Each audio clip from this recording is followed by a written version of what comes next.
പ്രിയ വിദ്യാർത്ഥികളെ, നമ്മുടെ സ്കൂളിൽ നിന്നും മുൻ പറഞ്ഞ പ്രകാരം വിനോദയാത്രയ്ക്കായി പുറപ്പെടുകയാണ്. പേര് തന്നിട്ടുള്ള കുട്ടികൾ ആ ബസ്സിനടുത്തേക്ക് പോകേണ്ടതാണ്. മറ്റു കുട്ടികൾ ക്ലാസ്സിലേക്ക് പോയിക്കൊള്ളുക.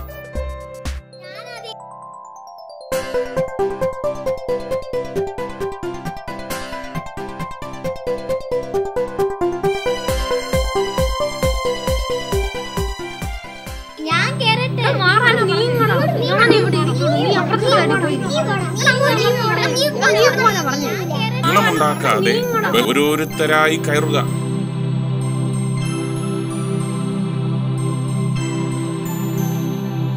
എല്ലാവരും കയറിയല്ലോ. കുട്ടികളെ, നമ്മൾ എവിടേക്കാണ് പോകുന്നതെന്ന് അറിയാമോ? എവിടേക്കാ? തേക്കടിയെ കുറിച്ച് നിങ്ങൾക്ക് എന്തൊക്കെ അറിയാം? ശരി, പറഞ്ഞു തരാം. ഡ്രൈവർ, ശരി, പുറപ്പെടാം.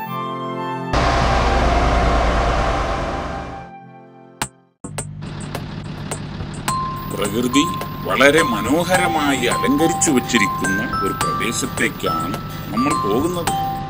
പെരിയാറിന്റെ ജലസമൃദ്ധിയും കുന്നുകളാൽ ചുറ്റപ്പെട്ട വനമേഖലയും നിറഞ്ഞ ആ പ്രദേശം വളരെ തണുപ്പുള്ളതാണ്. ഏകദേശം 15 ഡിഗ്രി മുതൽ 30 ഡിഗ്രി വരെ തണുപ്പ് നിറഞ്ഞ ഈ പ്രദേശത്ത് നിബിഡ വനം തഴച്ചു വളരുന്നുണ്ട്. അവിടെ ഒട്ടേറെ കാട്ടുമൃഗങ്ങളും വന്യമൃഗങ്ങളും വസിക്കുന്നു. ഉണ്ട്. ഇവിടത്തെ പ്രധാന ആകർഷണം പെരിയാർ ദേശീയോദ്യാനവും കടുവാ സംരക്ഷണ കേന്ദ്രവുമാണ്. നമുക്ക് അവയെ ഒക്കെ നേരിട്ട് കാണുവാനും സാധിക്കും. കടുവയെ ഞങ്ങൾക്ക് പേടിയാ. എനിക്ക് പേടിയൊന്നുമില്ല. അവിടെ കടുവാത്തോല് കിട്ടുമോ മാഷേ?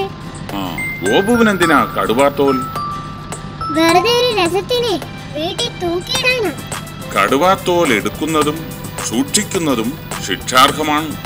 പിന്നെ തടാകത്തിൽ കുളിക്കാനും കളിക്കാനുമായി വരുന്ന ആനക്കൂട്ടങ്ങളെയും കാട്ടുപോത്തുകളെയും മേഞ്ഞു നടക്കുന്ന മറ്റു മൃഗങ്ങളെയും നമുക്ക് ബോട്ട് യാത്രക്കിടയിൽ അവിടെ കാണുവാനും സാധിക്കും.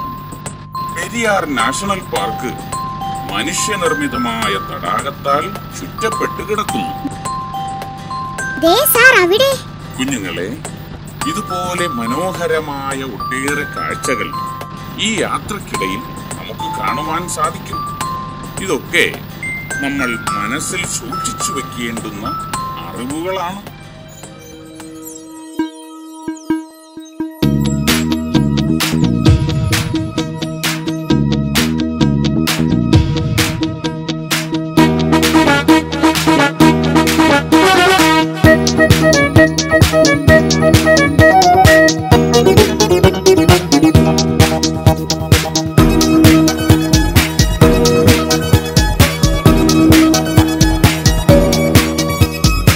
Oh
ഗോപു ഇങ്ങ് വന്നേ. എന്തിനാ അവനെ തള്ളിയിട്ടേ? അവൾക്ക് എന്തെങ്കിലും പറ്റിയാൽ ആര് സമാധാനം പറയും? ഇനിമേൽ ആരും ഇങ്ങനെ ചെയ്യരുത്. ഗോപുവിനെ കളിയാക്കുകയും ചെയ്യരുത്, കേട്ടോ? ശരി സാർ. സാർ, നല്ല തണുപ്പ്. ഇവിടത്തെ കാലാവസ്ഥ വേനൽക്കാലത്ത് പോലും ഇളം തണുപ്പുള്ളതാണ്. എന്താ അവിടെ? ഒരു തവള. ആ, ഇവിടെ അപൂർവ ഇനം തവളകളും പാമ്പുകളും പക്ഷികളും കുരങ്ങുകളും ഉണ്ട്. നിങ്ങൾ ഇവിടെ നിൽക്കുക, ഞാൻ ടിക്കറ്റ് എടുത്തു വരാം.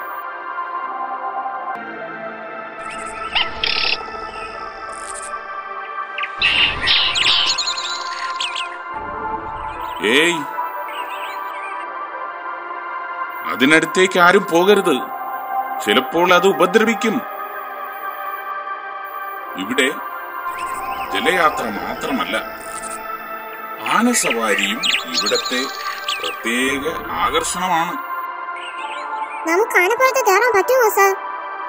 ഗോപു ആനപ്പുറത്ത് കയറിയാൽ ആന ചപ്പി പോകും. സൈലൻസ്. നമുക്ക് ബോട്ടിനടുത്തേക്ക് പോകാം. നമ്മളിനി കാടിന് നടുവിലൂടെയുള്ള നദിയിലൂടെയാണ് സഞ്ചരിക്കുന്നത്. വെള്ളം കുടിക്കാൻ വരുന്ന മൃഗങ്ങളെ നമുക്ക് അടുത്ത് കാണുവാൻ സാധിക്കും. പതിയെ പതിയെ. ശ്രദ്ധിക്കുക, ലൈഫ് ജാക്കറ്റ് എല്ലാ പേരും നിർബന്ധമായും ധരിച്ചിരിക്കണം. എന്തിനാ സാർ ഇത് ധരിക്കുന്നത്? അപകടങ്ങൾ ഉണ്ടാകുമ്പോൾ അതിൽ നിന്നും രക്ഷ നേടുവാനാണ് നമ്മൾ ഇത് ഉപയോഗിക്കുന്നത്. എവിടെയാണ് സാർ വന്യമൃഗങ്ങൾ? കുറച്ചുകൂടി ഉള്ളിലേക്ക് പോയാലേ നമുക്ക് മൃഗങ്ങളെ കാണാൻ സാധിക്കൂ.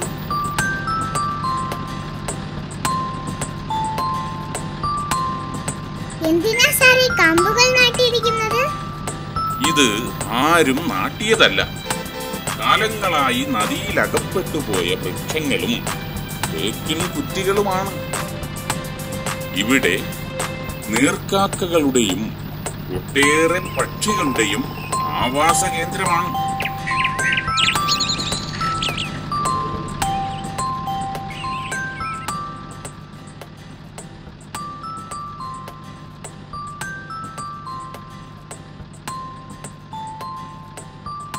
ആനക്കൂട്ടത്തെ കണ്ടതുകൊണ്ടാണ് ബോട്ടിന്റെ ശബ്ദം കുറച്ചത്.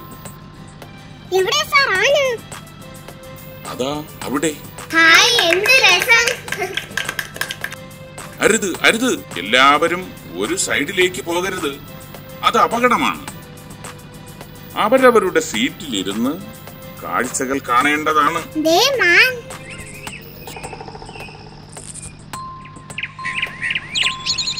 ശരി, ഇനി നമുക്ക് മടങ്ങാം. എന്താ?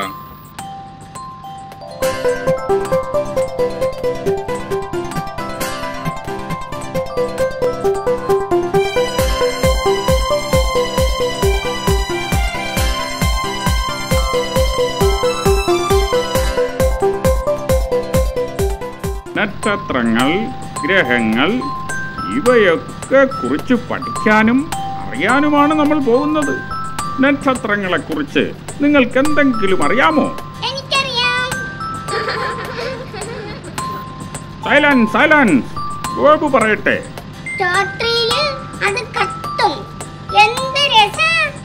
ഗുഡ്. എല്ലാവരും ഗോപുവിനെ കണ്ടു പഠിക്കണം. എങ്ങനെയാണ് മോനെ അത് പ്രകാശിക്കുന്നത്? നക്ഷത്രത്തിലെ ബൾബ് കത്തും. Silence, silence. ഗോപു, ശബ്ദിക്കരുത്. നമ്മളിവിടെ ക്രിസ്മസ് സ്റ്റാറിനെ കുറിച്ചല്ല പറഞ്ഞത്, ആകാശത്ത് ജ്വലിച്ചു നിൽക്കുന്ന നക്ഷത്രങ്ങളെ കുറിച്ചാണ്. ഉദാഹരണത്തിന് നമ്മുടെ സൂര്യൻ. ഭൂമിയിൽ കാണുന്ന പല പദാർത്ഥങ്ങളും വാതക രൂപത്തിലാണ് സൂര്യനിൽ കാണുന്നത്. അത് സ്വയം കത്തിജ്വലിച്ച് പ്രകാശം പരത്തുന്നു. സൂര്യനേക്കാൾ വലിയ നക്ഷത്രങ്ങൾ ആയിരക്കണക്കിന് ഈ പ്രപഞ്ചത്തിലുണ്ട്. കുട്ടികളെ, നമ്മുടെ അടുത്തുള്ള ഗ്രഹങ്ങളിൽ കാലുകുത്താൻ തന്നെ നമ്മൾ പരിശ്രമിച്ചുകൊണ്ടിരിക്കുന്നു. ഏറ്റവും അടുത്ത ഗ്രഹമായ ചൊവ്വയിൽ നാസ ഒരു സ്പേസ് ഷട്ടിൽ വിക്ഷേപിച്ചത് നിങ്ങൾ പത്രത്തിൽ വായിച്ചില്ലേ? ഭൂമിയെ ചുറ്റി കറങ്ങിക്കൊണ്ടിരിക്കുന്ന ഒരു ഉപഗ്രഹമാണ് ചന്ദ്രൻ. അറിയാമോ? ചന്ദ്രനിൽ ആദ്യമായി കാലുകുത്തിയ മനുഷ്യൻ ആരെന്നറിയാമോ? ഒരാൾ പറഞ്ഞാൽ മതി. ശരി. സൈലൻസ്. ഗോപുവിന് ഒരു അവസരം കൂടി കൊടുക്കാം. ഗോപു പറയൂ. ഗോപുവിനോട് ആരാ ഇത് പറഞ്ഞത്?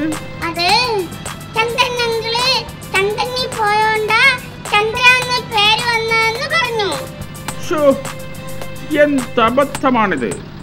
ഇങ്ങനെയാണ് കുട്ടികളെ തെറ്റായ കാര്യങ്ങൾ പഠിപ്പിക്കുന്നത്. ആരാണെന്ന് മോൾ പറയൂ. ഗുഡ്. അത് എന്താണെന്ന് മോൾ പറയൂ. 1969.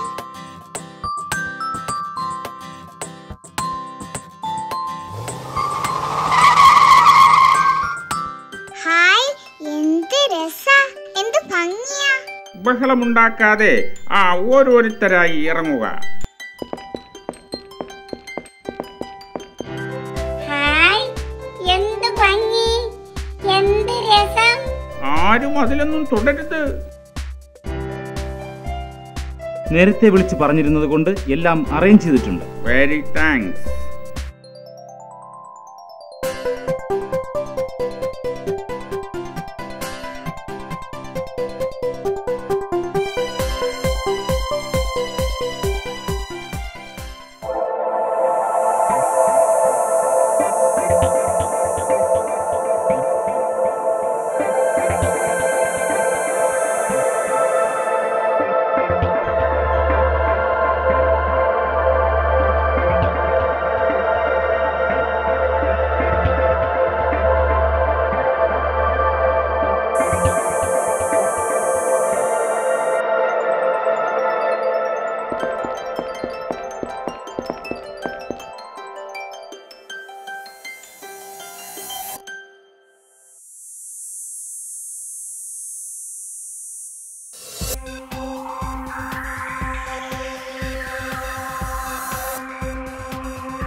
നമ്മളിപ്പോൾ മേഘപാളികൾ മുറിച്ചു കടന്ന് പ്രപഞ്ചത്തിലെ അത്ഭുത ലോകത്തേക്ക് കടക്കുകയാണ്.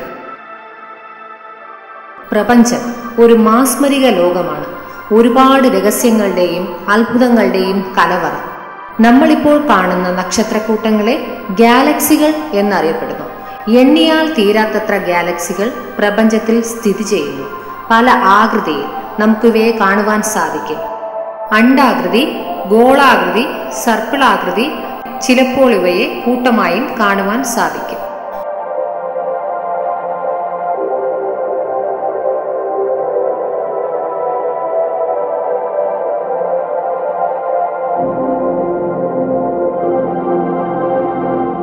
പാൽ തൂവിയതുപോലെ കാണുന്ന നക്ഷത്രക്കൂട്ടങ്ങളെ മിൽക്കി വേ അഥവാ ആകാശഗംഗ എന്നറിയപ്പെടുന്നു. ഇതിൽ 10,000-കണക്കിന് നക്ഷത്രക്കൂട്ടങ്ങൾ സ്ഥിതി ചെയ്യുന്നു. വിശാലമായ പ്രപഞ്ചത്തിലെ അനേക ഗാലക്സികളിൽ ഒന്നായ ആകാശഗംഗയുടെ ഒരു വാൽ ഭാഗത്താണ് നമ്മുടെ സൂര്യനും ഭൂമിയും ഉൾപ്പെടുന്ന സൗരയൂഥം. സൗരയൂഥത്തിലെ കേന്ദ്ര നക്ഷത്രമായ സൂര്യനെ ചുറ്റിക്കൊണ്ട് 8 ഗ്രഹങ്ങൾ സ്ഥിതി ചെയ്യുന്നു.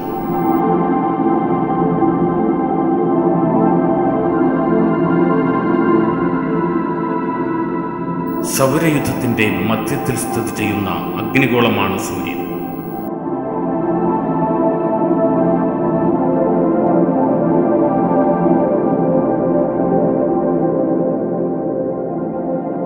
സൗരയൂഥത്തിന് മുഴുവൻ ഊർജം പകരുന്ന നക്ഷത്രമാണ് ഇത്. ഭൂമിയുടെ 109 ഇരട്ടി വരുന്ന സൂര്യന് 1.4 മില്യൺ കിലോമീറ്ററാണ് വ്യാസം.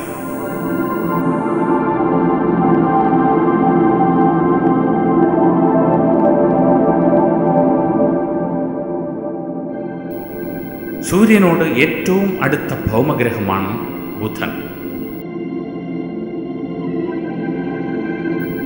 ഒരു നിമിഷത്തിൽ ഏകദേശം 48 കിലോമീറ്റർ വേഗതയിൽ ഭ്രമണം ചെയ്യുന്ന ഏറ്റവും വേഗം കൂടിയ ഗ്രഹമായ ബുധൻ 87.97 ഭൗമദിനങ്ങൾ കൊണ്ട് ഒരു പരിക്രമണം പൂർത്തിയാക്കുന്നു.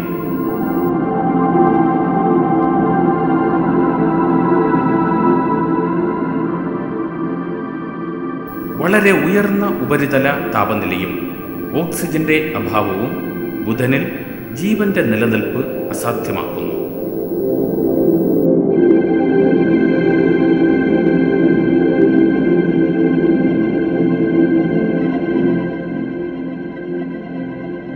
ബുധൻ കഴിഞ്ഞാൽ സൂര്യൻ അടുത്തു നിൽക്കുന്ന ഗ്രഹമാണ് ശുക്രൻ. ഇതിന്റെ അന്തരീക്ഷ വലയം സൂര്യപ്രകാശത്തെ പ്രതിഫലിപ്പിക്കുന്നത് കൊണ്ട് സൂര്യനും ചന്ദ്രനും കഴിഞ്ഞാൽ ഏറ്റവും പ്രകാശമേറിയത് ശുക്രനാണ്. ഒരു ഭ്രമണത്തിന് 243 ഭൗമദിനങ്ങളും ഒരു പരിക്രമണത്തിന് 225 ഭൗമദിനങ്ങളും വേണ്ടിവരും.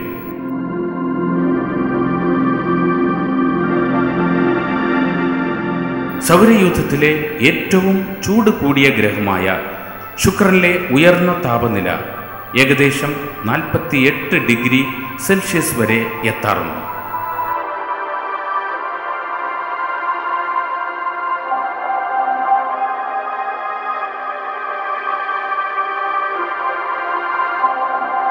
ജീവന്റെ നിലനിൽപ്പുള്ള ഒരേ ഒരു ഗ്രഹമാണ് ഭൂമി.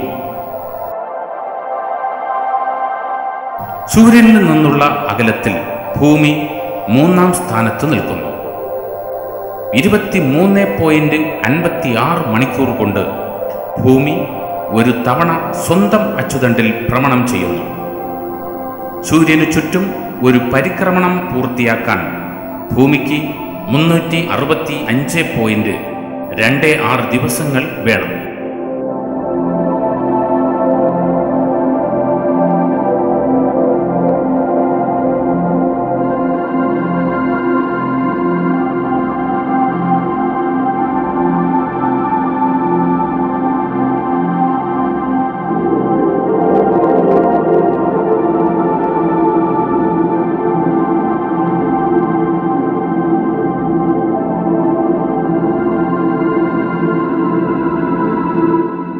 ശൂന്യാകാശത്തു നിന്നുള്ള വീക്ഷണത്തിൽ ഭൂമി നീല നിറത്തിൽ മേഘാവൃതമായ ഒരു ഗോളമായി കാണപ്പെടുന്നു. അതിനാൽ ഭൂമിയെ നീലഗ്രഹം എന്നും വിളിക്കുന്നു. ചന്ദ്രനാണ് ഭൂമിയുടെ ഒരേ ഒരു ഉപഗ്രഹം. 27.3 ദിവസം കൊണ്ട് ചന്ദ്രൻ സ്വയം ഭ്രമണം ചെയ്യുകയും സൂര്യനെ വലം വയ്ക്കുകയും ചെയ്യുന്നു. സ്വയം പ്രകാശിക്കാത്ത ചന്ദ്രൻ സൂര്യപ്രകാശത്തെ പ്രതിഫലിപ്പിക്കുകയാണ് ചെയ്യുന്നത്.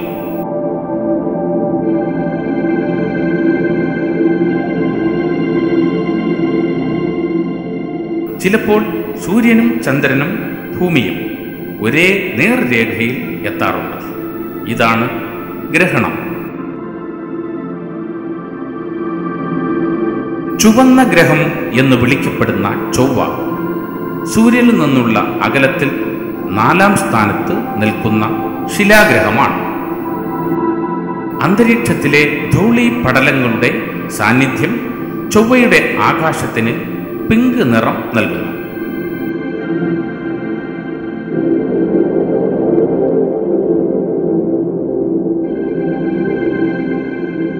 ചൊവ്വയുടെ അന്തരീക്ഷം ഭൂമിയുടേതിനേക്കാൾ കനം കുറഞ്ഞതാണ്. ഫോമോസ്, ഡൈമോസ് എന്നിവയാണ് ചൊവ്വയുടെ 2 ഉപഗ്രഹങ്ങൾ.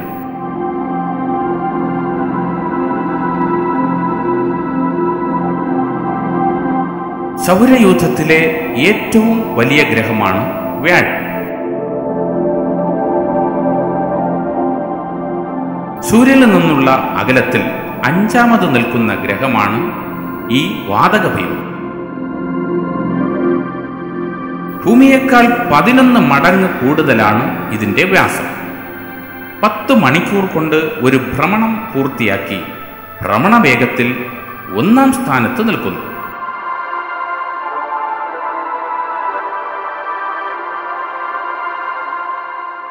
ആകെയുള്ള 16 ഉപഗ്രഹങ്ങളിൽ വലിപ്പം കൂടിയവ ഗാനിമെഡ്, കാലിസ്റ്റോ, ഇയോ, യൂറോപ്പ എന്നിവയാണ്.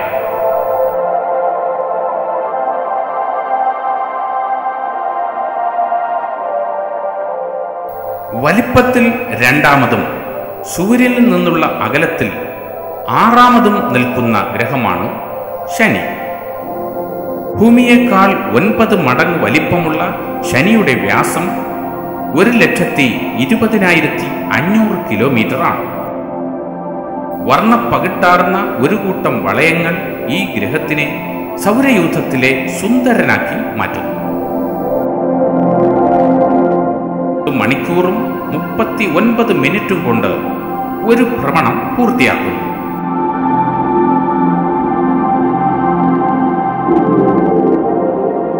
29 വർഷം കൊണ്ട് ഒരു പരിക്രമണം പൂർത്തിയാക്കുന്നു.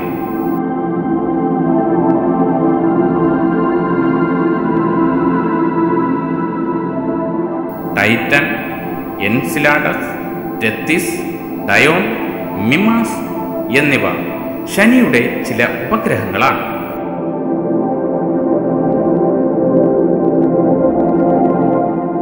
യുറാനസ് വലിപ്പത്തിൽ 3ാം സ്ഥാനത്ത് നിൽക്കുന്നു.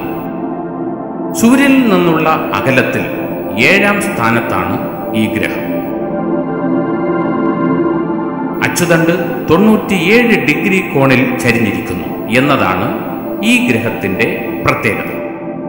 അതിനാൽ ഒരു ഭീമൻ പന്തുരുളുന്നത് പോലെയാണ് യുറാനസ് സൂര്യനെ പരിക്രമണം ചെയ്യുന്നത്.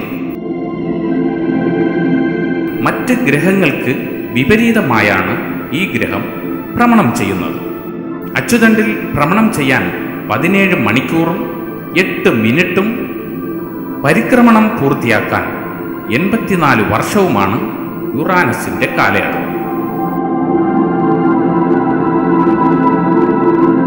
മിറാണ്ട, ഏരിയൽ, ടൈറ്റാനിയ, അംബ്രിയേൽ, ഒബറോൺ എന്നിവ യുറാനസിന്റെ പ്രധാന ഉപഗ്രഹങ്ങളാണ്.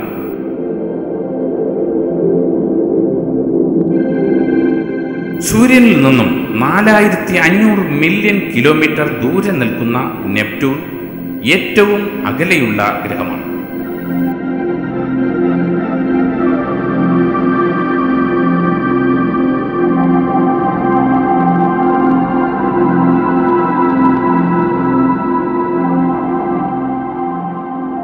മണിക്കൂറിൽ 2000 കിലോമീറ്റർ വേഗതയിൽ ഗ്രഹത്തിന് ചുറ്റും ഭീമാകാരമായ ചുഴലിക്കാറ്റ് ചുറ്റി അടിക്കാറുണ്ട്.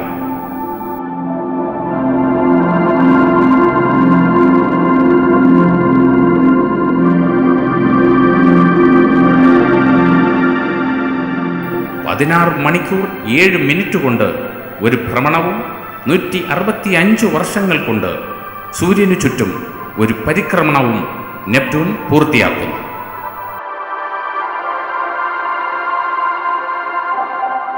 ട്രിട്ടോൺ, പ്രോട്ടിയസ് എന്നിവ നെപ്റ്റ്യൂണിന്റെ ഉപഗ്രഹങ്ങളാണ്.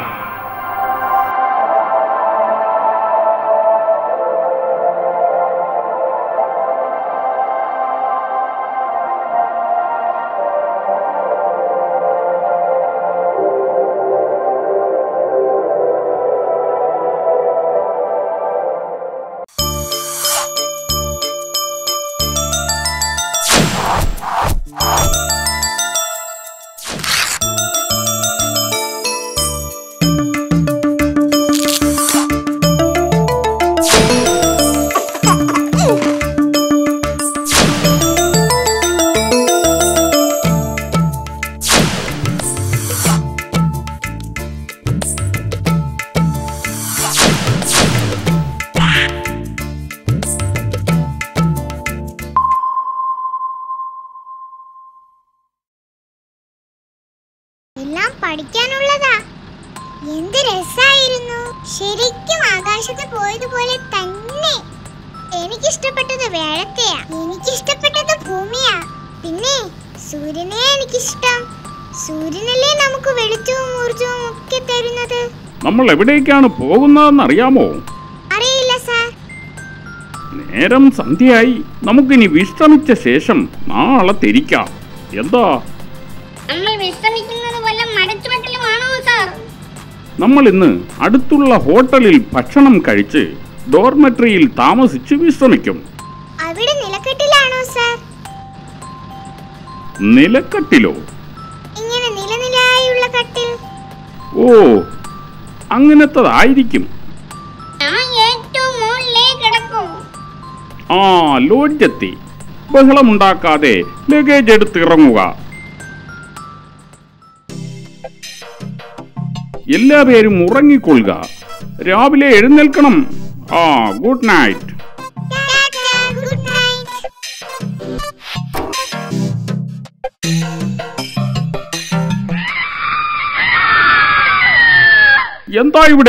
എന്താ ഇവിടെ ഒരു ബഹളം? സാർ, ഇവൻ കിടന്ന് വിളിച്ചു. എന്തു പറ്റി?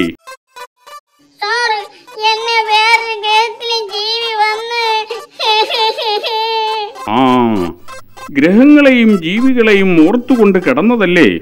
സാരമില്ല. ആ, നല്ല നിലാവുണ്ട്. നമുക്ക് അല്പസമയം പുറത്തു നിൽക്കാം.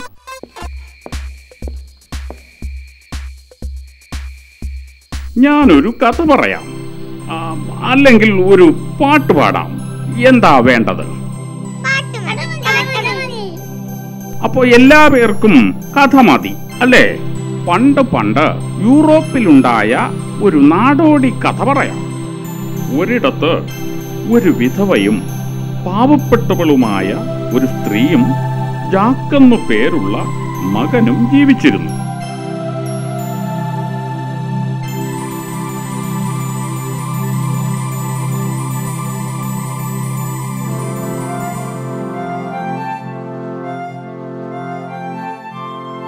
അവർക്കാകെ കൂടി ഉണ്ടായിരുന്നത് മിൽക്കി വൈറ്റ് എന്നു പേരുള്ള ഒരു പശു മാത്രമായിരുന്നു.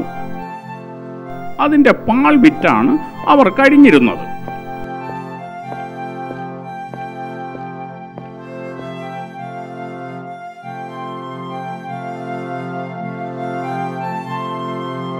എന്നാൽ ഒരു ദിവസം മിൽക്കി വൈറ്റ് പാൽ ചുരത്തിയില്ല. ആ സ്ത്രീ വളരെ വിഷമിച്ചു. അയ്യോ, നമ്മളിനി എന്ത് ചെയ്യും? നമ്മളിനി പട്ടിണി തന്നെ. അമ്മ വിഷമിക്കേണ്ട, ഞാൻ വല്ല ജോലിക്കും പോകാം. നീ മുമ്പ് പണിക്ക് പോയിട്ട് ആരും നിന്നെ വിളിച്ചില്ലല്ലോ. മോൻ വിഷമിക്കേണ്ട, നമുക്കൊരു കാര്യം ചെയ്യാം. നമുക്ക് മിൽക്കി വൈറ്റിനെ വിൽക്കാം. ആ കിട്ടുന്ന പണം കൊണ്ട് വല്ല കടയോ മറ്റോ തുടങ്ങാം. എന്നാൽ അങ്ങനെ ചെയ്യാം. ഇന്ന് ചന്ത ദിവസമല്ലേ, ഇന്ന് തന്നെ വിറ്റേക്കാം.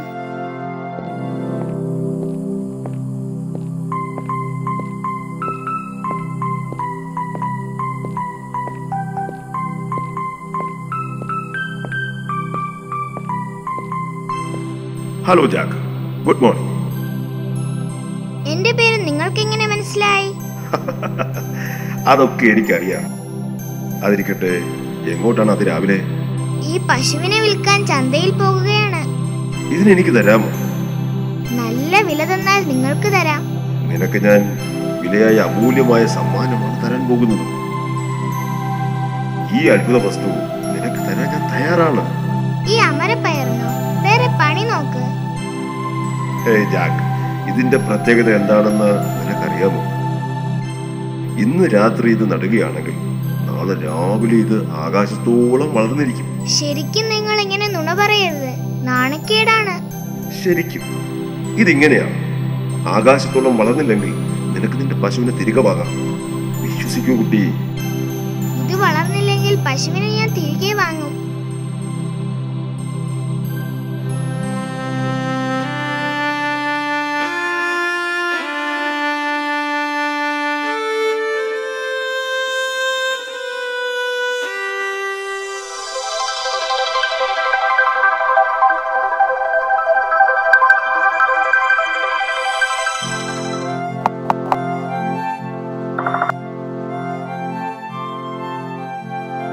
നീ ഇത്ര വേഗം തിരിച്ചെത്തിയോ?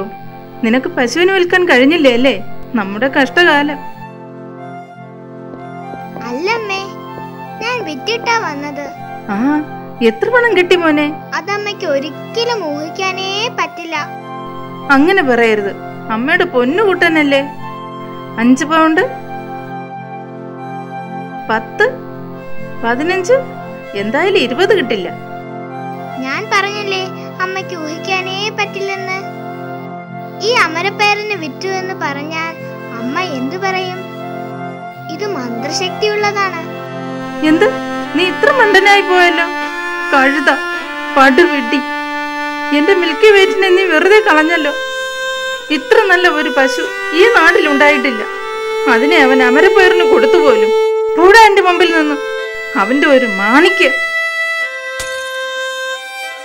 നിനക്ക് ദാഹിച്ച വെള്ളം പോലും ഞാൻ തരില്ല. പോയി ഉറങ്ങിക്കോ. അവൻ വിഷമിച്ചുകൊണ്ട് മുറിയിലേക്ക് പോയി. അവിടെ കരഞ്ഞ് കരഞ്ഞ് അത്താഴവും കഴിക്കാതെ അവൻ ഉറങ്ങി. പാവം കുട്ടി. രാവിലെ ഉണർന്ന് ജനലിലൂടെ നോക്കുമ്പോൾ അത്ഭുത കാഴ്ച. അവൻ പുറത്തേക്കോടി. അയ്യോ, എന്താ ഇത്? അമര വളർന്ന് ആകാശം മുട്ടിയിരിക്കുന്നു. അയാൾ പറഞ്ഞത് സത്യം തന്നെ.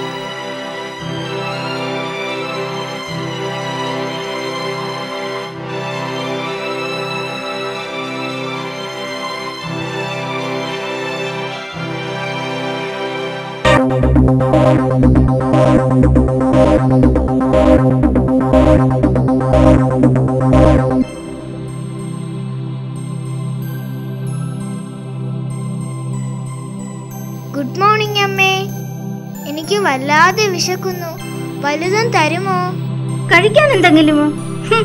നീ ഇവിടെ നിന്നാൽ എന്റെ ഭർത്താവ് നിന്നെ പ്രഭാത ഭക്ഷണമാക്കും.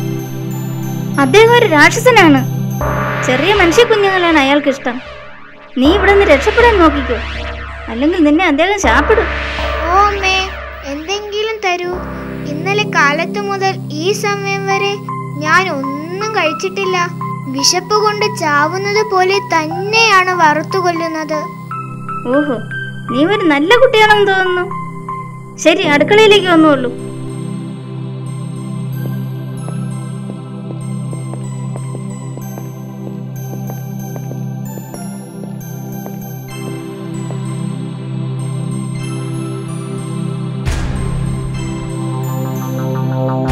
എന്റെ ഈശ്വര, അയാൾ വന്നല്ലോ. ഞാൻ ഇനി എന്ത് ചെയ്യും? ഓടി വന്ന് ഈ കൂടയിൽ വിളിക്കൂ. ഇതെനിക്ക് പൊരിച്ചതാ. എന്താ ഇവിടെ ഒരു മണം? ഒരു മനുഷ്യന്റെ മണമാണല്ലോ. ജീവനുള്ളതോ മരിച്ചതോ? അപ്പത്തോടൊപ്പം എനിക്ക് അവന്റെ എല്ലു കടിച്ചു ഞെരിക്കണം. വെറുതെ അസംബന്ധം പറയരുത്. ഇന്നലെ പൊരിച്ചു കഴിച്ച കുട്ടിയുടെ മണം തോന്നുന്നതായിരിക്കും. പോയി കൈയും കാലും കഴുകുക. അപ്പോഴേക്കും ഞാൻ കഴിക്കാൻ എടുത്തു വെക്കാം.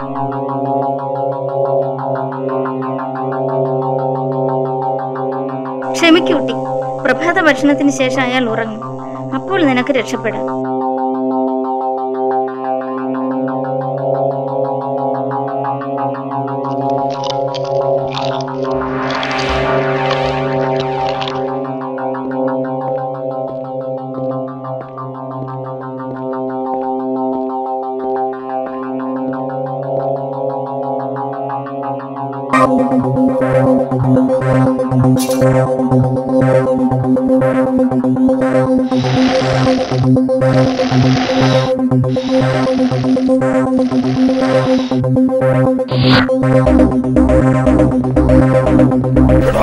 നീ എന്റെ പണവും രത്നവും കൊണ്ടുപോകുന്നു. ദുഷ്ട, നിന്നെ ഞാൻ കൊല്ലും. നില്ലടാ, നില്ലടാ അവിടെ നിൽക്കാൻ. അയ്യോ, എന്റെ പണം, എന്റെ പണം. എടാ ദുഷ്ട, എന്റെ പണം താ.